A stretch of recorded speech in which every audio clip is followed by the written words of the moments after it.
अस्सलाम वालेकुम प्यारे बच्चों।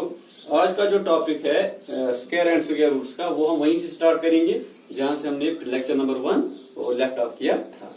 लेक्चर नंबर 1 में चूंकि आप जानते हैं हमने क्वेश्चन नंबर 1 किया था और उसमें कुछ पार्ट्स मैंने आपको मतलब होमवर्क के लिए डाले थे। मैं आई होप कि आपने वो किए होंगे। अब इसका जो दूसरा क्वेश्चन है वो है the following numbers are obviously not perfect squares, give reasons. अब जो दूसरे क्वेश्चन में जो भी पार्ट्स दिए हुए हैं इनके बारे में ये पूछता है कि ये जो है ये स्क्वायर्स तो नहीं है, ये परफेक्ट स्क्वायर्स नहीं है, लेकिन हमें वजह बतानी है कि ये है परफेक्ट स्क्वायर्स क्यों नहीं है। इसको करने से पहले हमें थोड़ा सा रिकैप करना है पिछला लेक्चर।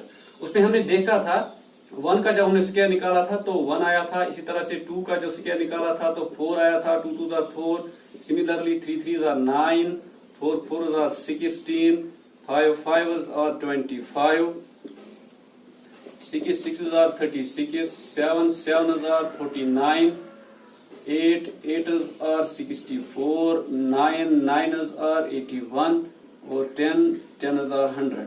ये हमने पिछली बार किया था। अब हम देखो प्यारे बच्चों, अब हम जानते हैं, क्योंकि हम इसके बारे में जानते हैं कि जो मैथ में जो डिजिट्स है, नंबर ऑफ डिजिट्स, ये 10 ही है, यानी कि 0 से लेकर 9 तक, 0 1 2 3 4 5 6 7 8 9।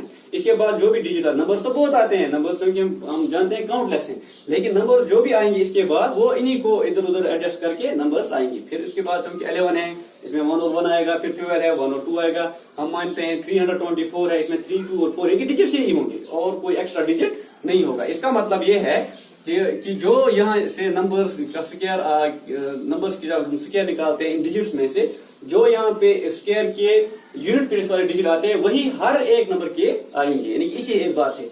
अब जहाँ 4 हमने पिछली बार पढ़ा था, 4 का स्क्वायर जब निकाला था तो इसका यूनिट प्लेस वाला डिजिट स्क्वायर का इसका जो है उसका यूनिट प्लेस वाला डिजिट 6 है। तो अब जो भी 4 से एंड होगा, जो भी नंबर, मान लेते हैं हम एक नंबर लेंगे 234 क्योंकि हम जानते हैं इसका यूनिट प्लेस वाला डिजिट 4 है। अब इसका स्क्वायर जो है उसका यूनिट प्लेस वाला डिजिट वही होगा जो यहाँ 4 के स्क्वायर का यूनिट प्लेस वाला डिजिट है, वो 6 है। तो इसका स्क्वायर जो है उसका यूनिट प्लेस वाला डिजिट 6 ही होगा। इसी तरह से मतलब ये जो पैटर्न यहाँ दी हुई है यही यूज होगी। अब हम देखते हैं, इसको ऑर्डर वाइज देखते हैं। देखो ये स्क्वायर नंबर्स किन किन से एंड होते हैं वो हम देखते हैं। देखो 0 है, 1 है, 2 नहीं है, 3 नहीं है, 4 है, फिर 5 भी है, फिर 6 भी है, 7 नहीं है, 8 नहीं है, फिर 9 है। यानी कि 6 डिजिट्स हैं जो कि किसी भी स्क्वायर नंबर के यूनिट प्लेस वाले डिजिट हो सकते हैं। क्या क्या? 0 1 4 5 6 9, बस यही 6 डिजिट्स आएंगे। इसके अलावा कोई भी डिजिट आएगा तो आपको मानना है कि वो स्क्वायर नंबर नहीं है। अब इसमें एक और मसला है, मसला 0 का है। अब जो 0 है इसका ये मतलब तो नहीं है जिसके भी स्क्वायर के बाद में जिसके नंबर के भी यूनिट पर डिजिट 0 होगा तो वो स्क्वायर कहलाएगा, नहीं। इसके लिए एक और कंडीशन भी है। अब ये 0 जो है ये नंबर ऑफ टाइम्स, अगर इवन नंबर ऑफ टाइम्स होगा तो स्क्वायर हो सकता है, अगर ये ऑड नंबर ऑफ टाइम्स है तो ये स्क्वायर बिल्कुल नहीं होगा। यानी कि अगर 0 किसी नेचुरल नंबर के बाद 2 बार आता है तो हम मान सकते हैं कि वो स्क्वायर नंबर हो सकता है, हो भी नहीं सकता कभी किसी बार, लेकिन हो भी सकता है। लेकिन अगर 0 3 बार आएगा तो ये कन्फर्म है वो स्क्वायर हो ही नहीं सकता। अगर 0 5 बार आएगा, 1 बार आएगा तो वो स्क्वायर हो नहीं सकता। तो इसी तरह से 1 जो है जिसके भी नंबर के एंड में 1 आएगा तो वो परफेक्ट स्क्वायर हो भी सकता है, हो भी नहीं सकता। लेकिन अगर वो 1 नहीं है, 3 है, 2 है, एक 2 डिजिट यहाँ नहीं आए तो वो हमें कंफर्म है कि वो स्क्वायर, श्योर है कि वो स्क्वायर नंबर नहीं होगा। अब हम क्वेश्चन देखेंगे। क्वेश्चन का पहला पार्ट है 1057। अब आपने याद रखा है ये जो डिजिट्स आएंगे वो 0 1 4 5 6 9 होने चाहिए, तब स्क्वायर हो सकता है। अगर इनमें से इनके अलावा कोई डिजिट होगा तो वो स्क्वायर नहीं होगा। अब इसका पहला पार्ट जो है ये है 1057। क्वेश्चन क्या था, रिमाइंड करते हैं हम। क्वेश्चन था कि नीचे दिए हुए नंबर्स हैं, perfect squares, obviously perfect squares नहीं है, हमें रीजन बताना है। अब देखो ये नंबर जो है, ये क्वेश्चन वहीं से कह रहा है कि ये परफेक्ट स्क्वायर नहीं है, हमें रीजन देना है। रीजन यही है कि इसका यूनिट प्लेस वाला डिजिट है 7, ये 7 है। 7 तो किसी के परफेक्ट स्क्वायर के आखिर में आ ही नहीं सकता। तो इसका रीजन यही है कि because it is unit place digit is 7 and 7 can not be a unit place digit of N E square number. तो ये स्क्वायर इस तरह से परफेक्ट स्क्वायर नहीं है। इस तरह से हम एक और पार्ट देखेंगे 7928 पार्ट थर्ड जो है ये 7928 है। ये भी जो है ये एंड होता है 8 से, और हमने अभी देखा कि 0 1 4 5 6 और 9 जब डिजिट आएंगे यूनिट प्लेस वाले तब स्क्वायर होगा।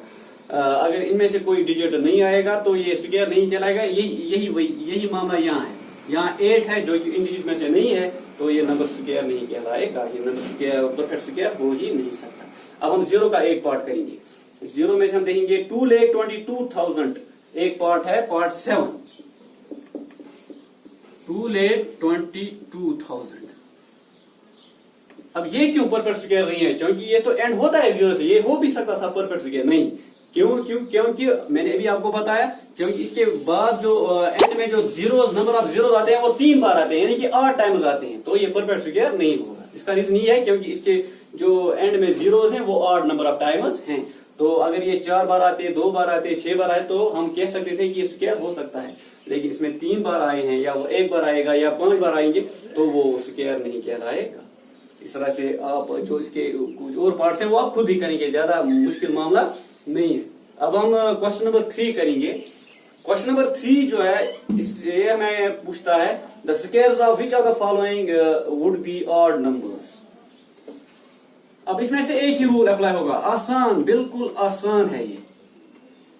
हमने चूंकि रूल्स पढ़े हैं मल्टीप्लाइकेशन की, अपने अर्लियर क्लास में पढ़े होंगे कि मतलब छोटे छोटे क्लास में, कि जब हम मल्टीप्लाई करते हैं 2 ऑड नंबर्स का तो हमें जो आंसर आएगा वो भी ऑड ही होगा। इसी तरह से जब हम मल्टीप्लाई करेंगे 2 इवन नंबर्स का और वहां जो आंसर आएगा वो इवन ही होगा। यानी कि रूल 1 क्या है कि the product of 2 odd numbers is always an odd number. Similarly the product of 2 even numbers is always an even number.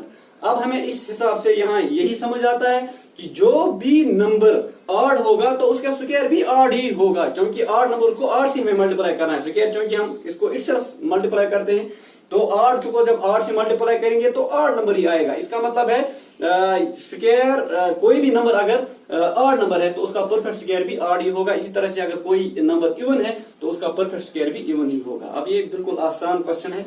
हम पहला एक पार्ट देखेंगे इसका। 431 है। ये कह रहा है, इस सवाल कह रहा है कि नीचे दिए हुए जो क्वेश्चन है इनमें से जो इनके स्क्वायर बताने हैं कि किस किसके ऑड होंगे। तो 431 का जो स्क्वायर होगा वो ऑड ही होगा, क्योंकि 431 itself is an odd number, so its square will also be an odd number. इसी तरह से 2826 यानी कि 2826 भी एक पार्ट है, तो इसका 2826 तो इसका स्क्वायर ऑड नहीं होगा, क्योंकि खुद ये क्या है, इवन नंबर है। वो हमने भी पढ़ा है product of 2 even numbers always an even, तो इसका स्क्वायर भी इवन ही होगा। इस तरह से हम इसके जो बाकी पार्ट्स हैं ये आप खुद ही करेंगे। अब हम देखते हैं क्वेश्चन नंबर 4। क्वेश्चन नंबर 4 क्या है, ये एक पैटर्न दी हुई है। अब हमें इसके जो पैटर्न के जो आखिर में मिसिंग डिजिट्स आते हैं वो हमें मिसिंग डिजिट्स हैं वो हमें फिल करने हैं। क्वेश्चन क्या है, observe the following pattern and find the missing digits. अब पैटर्न क्या होती है? पैटर्न एक सीक्वेंस ऑफ नंबर्स होती है। इसमें एक कोई स्पेसिफिक रूल अप्लाई होता है और वो हर एक के लिए फिर जो भी इसके बाद जो नंबर्स फॉलो करेंगे उन सब में से उसी एक बार से मतलब अप्लाई होगा, उसको हम पैटर्न कहते हैं। मिसाल के तौर मैं आपको एक एग्जांपल दूंगा। सपोज हमारे पास एक नंबर है 2, फिर इसके बाद हम नंबर लिखते हैं सपोज 5।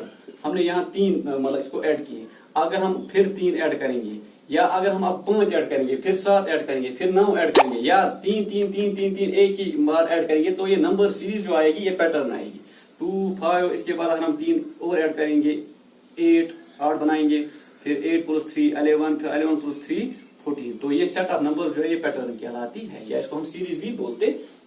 तो इस तरह से यही पैटर्न यहाँ अब दी हुई है स्क्वायर्स के नंबर्स के बारे में। तो हमें इसके जो डिजिट्स हैं मिसिंग डिजिट्स वो पूरे करने हैं। अब पहला जो है इसने दिया है पैटर्न के पहला जो इसका ये शुरू करते हैं, शुरू किया है वो है 11 स्क्वायर। इसने 11 का स्क्वायर लिया है, तो हम जानते हैं ये 121 है। 11 are 121। इसके बाद हम देखेंगे दूसरा जो इसका जो फॉलोइंग नंबर है वो है, अब 11 का स्क्वायर इसने नहीं लिया है, इसने हम लिया है 101 का स्क्वायर। यानी कि 11 के जो 2 डिजिट्स हैं 1 और 1, इसके बीच में इसने एक 0 डाला है अब पैटर्न क्या हुई, देखो यहां से एक जीरो डालने से यहां भी एक जीरो आता है, यानी कि 1 2 1, 1 और 2 के दरमियान एक जीरो, पहले हम 1 लिखेंगे, फिर 1 और 2 के दरमियान एक जीरो आएगा, फिर 2 आएगा, फिर 2 और 1 के दरमियान एक जीरो आएगा, फिर 1 आएगा, इस तरह से।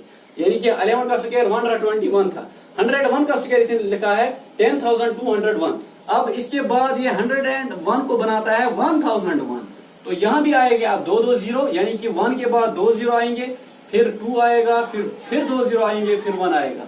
अब इसी तरह से जो फॉलोइंग नंबर होगा उतनी ही, यानी कि 1 और 1 के बीच में जितने जीरो आते हैं उतने ही यहाँ 1 और 2 के बीच में आते हैं और 2 और 1 के बीच में आते हैं। यानी कि 121 के जो 3 डिजिट्स हैं 1 2 और 1, 1 और 2 में उतने ही डिजिट्स आते हैं जितने यहाँ 1 और 1 में आएंगे, फिर 2 और 1 में भी उतने ही डिजिट्स आएंगे जितने 2 और 1 में यहाँ हमने जितने 2 और 1 में जितने 1 और 2 में हमने ऐड किए थे डिजिट्स, नंबर ऑफ जीरोस, उतने ही यहाँ भी नंबर ऑफ जीरोस हम ऐड करेंगे। अब देखते हैं इसका अगला वाला ये जो नंबर है वो है 1001, इसका स्क्वायर निकालना है। अब देखो 1 और 1 के दरमियान यहाँ 3 जीरोस हैं, यानी कि नंबर ऑफ जीरोस जो है वो 3 है, तो यहाँ भी आएगा 1 और 2 के दरमियान जहां 2 जीरो थे यहाँ भी अब 3 आएंगे, 1 0 0 0, फिर 2, फिर दोबारा 0 0 0, फिर 1। इसी तरह से आगे जो भी नंबर्स हैं वो आप खुद इसको पूर्ण करेंगे, इस एतबार से पैटर्न पूर्ण होगी। हो क्या उसका क्लास आपको अच्छी तरह समझ आया होगा, और जो भी पार्ट्स ऊपर के क्वेश्चन 2 में जो रहे हैं वो आप खुद ही घर में इसको ट्राई करना।